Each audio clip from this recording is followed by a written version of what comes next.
Hey guys, welcome to this episode of our video lectures.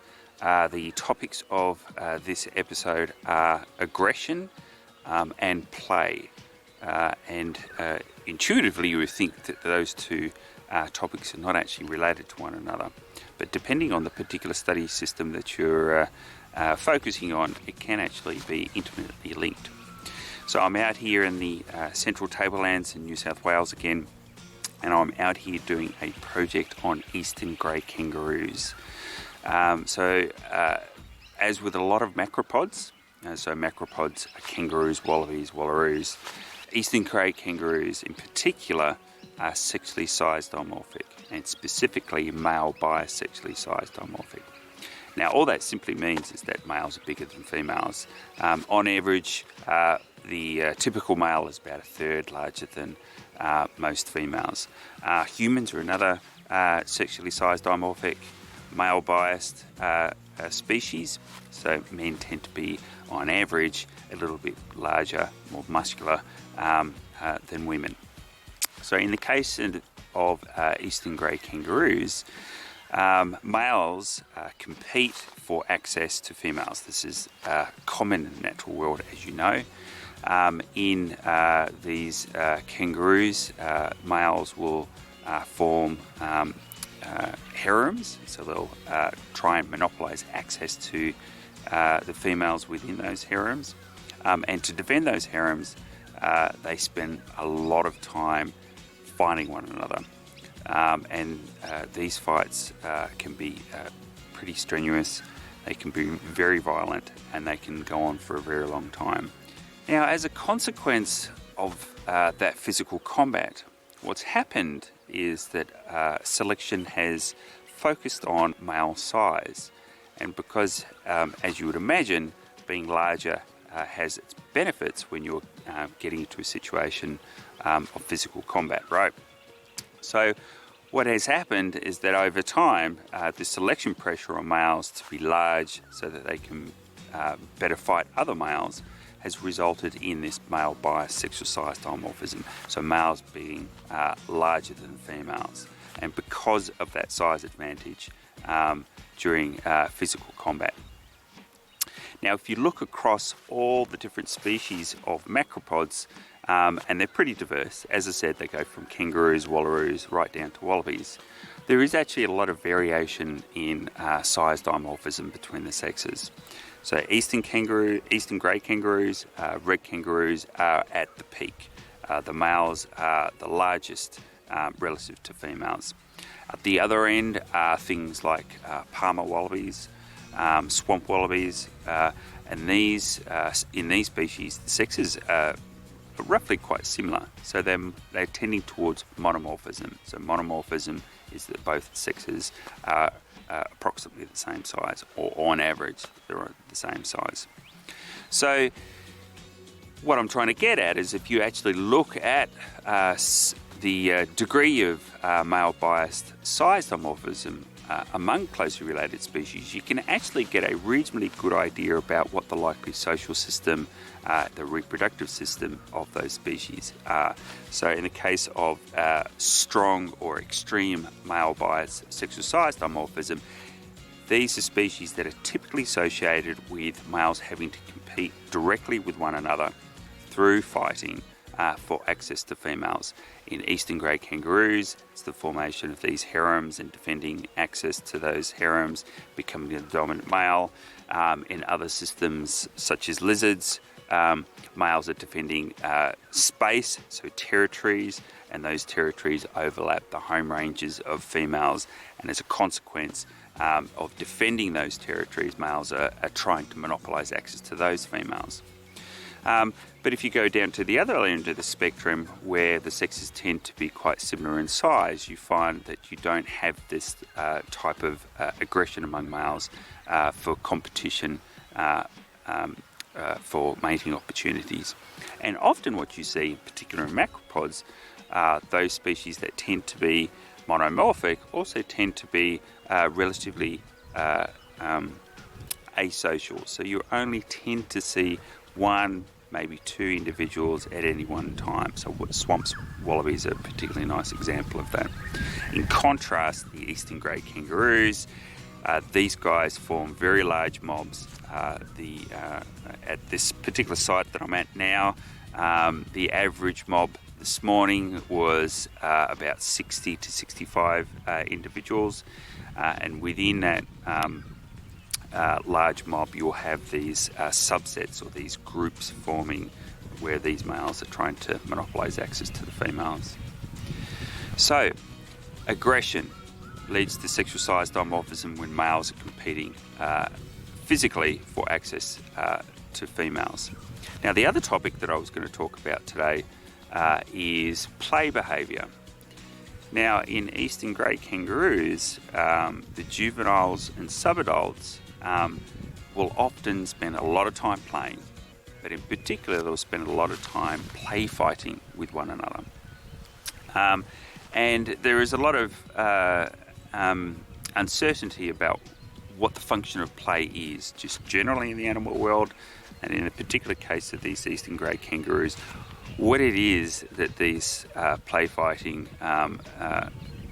functions as. Now, often we fall into this trap that we observe something in nature and we have to come up with an adaptive explanation to it.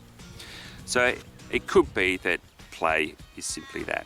So animals are playing because they enjoy playing, so on and so forth. There is no particular adaptive reason for it. The flip side is that perhaps there is an adaptive function to play behaviour, in particular play fighting. One of the hypotheses is that males, as juveniles and subadults, are play fighting with their peers to effectively get their skill set up, so training themselves for their future role, hopefully in their minds, of being the dominant male and monopolising access to females. So that play, while it's not very violent, it's a bit of a scrap, it's pretty playful. You can see that when you're watching it. There's no really a winner or a loser. The idea here is that they're effectively practicing fighting for later on in life. And that's a relatively obvious hypothesis. But the problem with that hypothesis is that would predict that it's mostly the boys that are doing play fighting, and the boys play fighting with other boys. But what you see in eastern grey kangaroos is that you see play fighting among boys and girls, so juveniles and subadult males and females. Females are play fighting with one another. They're play fighting with the males. Sometimes they're even play fighting with mum. So that hypothesis could still be viable, but it doesn't really explain why females or the girls are play fighting. So the second hypothesis is that play fighting is its adaptive function, if there is adaptive function, is to cement social bonds. In particular, social bonds among members of the same family, for example, social bonds among members of a particular group. So these are large mobs of kangaroos, but there will often be smaller groups within that larger mob. So this play fighting, this interaction is just general social behaviour, and again it's there to cement social bonds between members. And the idea would be is that those social bonds may actually retain through development, through into adulthood as well. So you'll tend to see males and females tending to associate based on whether they are associating perhaps play fighting as juveniles. So play in the animal world, as I said, is a bit of a puzzle to researchers. You'll see a lot of animals play, in juveniles in particular, but you'll see adults playing as well. You just need to go out to Botany Bay, La Perouse, for example, and see the dolphins playing in the surf at the bows of these cargo ships as they come into Port Botany. There doesn't appear to be any function to that behaviour. They're just jumping out of the water and they appear to be just enjoying themselves. So perhaps, again, this play behaviour has no adaptive significance, but of course it could also be, again, some type of affiliation behaviour, cementing those social bonds between particular groups of individuals. So in terms of the study that I'm doing out here, I've been coming out here for a number of years, and I spent a lot of time in that thing over there. So that's a hide, if you haven't realised that already. It's just a glorified tent, to be honest with you.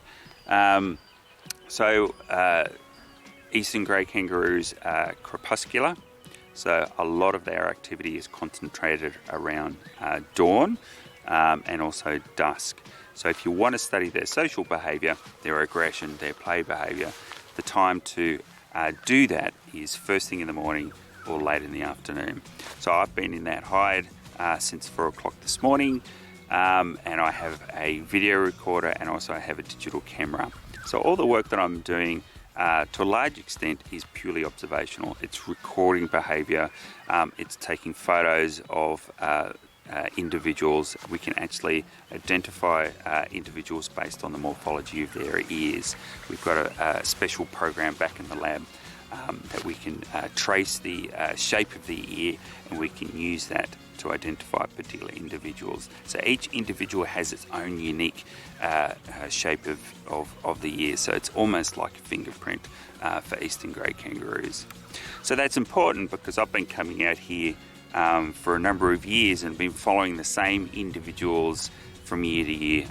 So if you want to test a longitudinal hypothesis such as play behaviour play fighting specifically is related to aggression and real fighting as adults, you need to ideally follow individuals from juveniles and subadults all the way through to adulthood and see whether there is a link between their frequency of play behaviour, their frequency of play fighting with particular individuals, particular sex of individuals, and where those individuals end up in the dominant hierarchy later on in life. So identifying individuals is important, and recording the social behaviour so that we can take it back to the lab and we can record all sorts of things from the overall duration of combat, the likely winner of a particular bout, how many hits, how many instances that we have of the stereotyped behaviour that often starts off physical fights, where males do the stereotyped scratching, and they also do a lot of grass pulling as well. It's all standoff just before they get into the nitty-gritty of getting into physical combat. So I spent a lot of hours sitting in a hide before dawn and recording the social behaviour of these animals. And I do this for a couple of weeks every year. And with that, I'm able to accumulate a fairly large library of who's who in the particular mobs, who's associated with the particular individuals, and I can also get information on who's reproducing. I can see which females are carrying pouch young, which females are interacting with particular males, so on and so forth. So even through purely observational techniques, sure, we've got some sophisticated shape analysis and of course video recordings. At the end of the day, it's all observation, and you can still get a lot of information and test some hypotheses associated with particular behaviours. Of course, you don't really need to have a fancy hide. You can park a vehicle, leave it overnight, it's just as good. It's actually more comfortable as well. So there's been a lot of research on the potential adaptive significance of forming large groups. In the case of these eastern grey kangaroos, individual kangaroos have to face potential predation threat occasionally from dingoes, more commonly from foxes and feral cats. Obviously, As an individual kangaroo, if you're a member of a very large group, you effectively dilute the potential predation threat because there's a whole range of other individuals that that predator could potentially attack. What that means is being part of large groups means you can devote your activity to other things other than vigilance behaviour, checking in with the surrounding environment, making sure that there are no potential predation threats. And in the case of these eastern grey kangaroos, it means that individual kangaroos can spend more time foraging and also finding potential mates if you're a male.